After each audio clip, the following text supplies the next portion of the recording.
नालासोपारा शहर के ओसवाल नगरी क्षेत्र में झुकी एक इमारत मनपा की लापरवाही के चलते जा सकती थी सैकड़ों लोगों की जान। कब होगी बिल्डर पर कार्रवाई? वसई विरार मनपा के कार्य क्षेत्र के अंतर्गत 80 से 85% बांधकाम अवैध है।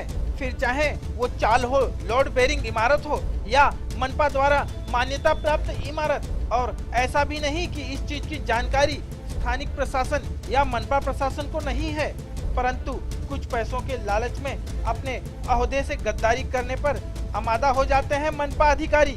फिर चाहे उन्हें किसी की जान से खिलवाड़ करना ही क्यों न पड़े। ऐसा ही एक मामला नालासोपारा के ओसवाल नगरी क्षेत्र में सामने आया है। जी, मेरा नाम बबलू कुरैशी है। आप कहाँ रहते हैं सर? जी, मैं रहने को तो लक्ष्मी नगर में हूँ जी, और मेरा शॉप ये है रौनक अपार्टमेंट। रौनक अपार्टमेंट। क्या घटना हुई सर रौनक अपार्टमेंट में? घटना का तो ये, मैं अभी 8 महीने से ये शॉप खरीदा हूँ जी। तो 8 महीने पहले मैंने देखा था तो उसमें 6 इंची का गैप था जी। 6 वो बताते हैं कि आज जिस टाइम से बनी है तो ये 6-8 इंची का गैप पहले से ही है जी। और अभी जो बारिश के टाइम पे ये जो मिल गई है 1.5 इंची गैप करीब मिल गया है, उसमें सट गया है। हाँ, ऐसा कुछ तकलीफ वाली बात तो नहीं थी, लेकिन अभी दिख रही है कि सटती जा रही है। एक तरफ बिल्डिंग झुकी हुई सी नजर आ रही है। जहां मनपा की लापरवाही के चलते सैकड़ों लोगों की जान जाने से बची। दरअसल ओसवाल नगरी के रौनक अपार्टमेंट का ए विंग पूरा झुककर बी विंग से चिपक गया। मनपा अधिकारियों की साठ गांठ के चलते बिल्डर द्वारा घटिया माल इस्तेमाल कर लोड बेरिंग इमारत खड़ी कर दी गई और लोगों के बताने के अनुसार 7 वर्षों में ही इमारत का पिछला हिस्सा झुक गया। मामले की जांच करने के लिए मनपा प्रभाग अधिकारियों के साथ उपायुक्त अजीत शेख भी आए, जिन्होंने स्थानिक नगर सेवक भरत मकवाना के कार्यालय में कुछ बातचीत भी की।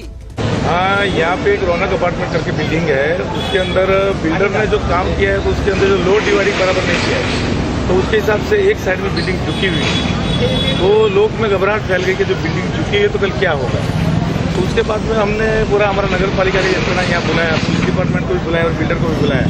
और उसके बाद में अभी नगर पालिका का स्ट्रक्चर इंजीनियर आके वो मुआयना कर रहा है, तो उसमें अभी वो डिसीजन लेगा कि बिल्डिंग को तोड़ना है, पूरी तोड़ना है कि उसके अंदर रिपेयरिंग करना है। तो वो हिसाब से अभी डिसीजन लेते हैं।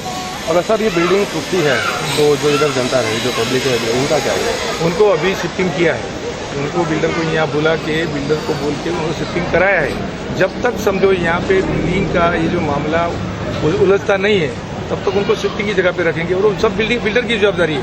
ऐसी घटनाएं और भी ना होंगी, इसकी क्या गारंटी? नहीं, तो अभी हम लोग ने कल ये जो घटना घड़ी, ये दोबारा ऐसा हुआ तो कल हम लोग ने एप्लीकेशन के तौर पे अभी सुबह में हमारे नगर पालिका के इंजीनियर डिपार्टमेंट और कमिश्नर के साथ में एक मीटिंग ली और हमने आज से एक्शन लेने का शुरू किया है कि जितनी भी नालासोपारा के अंदर बिल्डिंग है जी, आगे पे तो होने नहीं देंगे, लेकिन जितनी अभी बिल्डिंग है सभी बिल्डिंग का स्ट्रक्चर 1 महीने के अंदर स्ट्रक्चर इंजीनियर का रिपोर्ट दो हमको और उसके अंदर रिपोर्ट के मुताबिक उनको सबको रिपेयरिंग करना है, तो ताकि इस प्रकार से दूसरी घटना घटे नहीं। भगवान की मेहरबानी से एक अच्छा हुआ कि किसी प्रकार की जान हानि नहीं हुई है और ये एक थोड़े में हो गया है, लेकिन एक संकेत है, वो संकेत समझ के हमारा जो फर्ज बनता है तो हम इस प्रकार से उसका प्रिकॉशन लेंगे और सभी बिल्डर को आज ही नोटिस जारी की जाएगी। सर, जो अभी जो अनाधिकृत बांधकाम जो चल रहा है, स्ट्रक्चर तो वही रहेगा, तो क्या उसके ऊपर कोई एक्शन लिया जाएगा? नहीं लिएगा, नहीं जरूर लेगा। इस प्रकार की जो घटना घट रही है तो ये लेना जरूरी है और लेंगे उसको।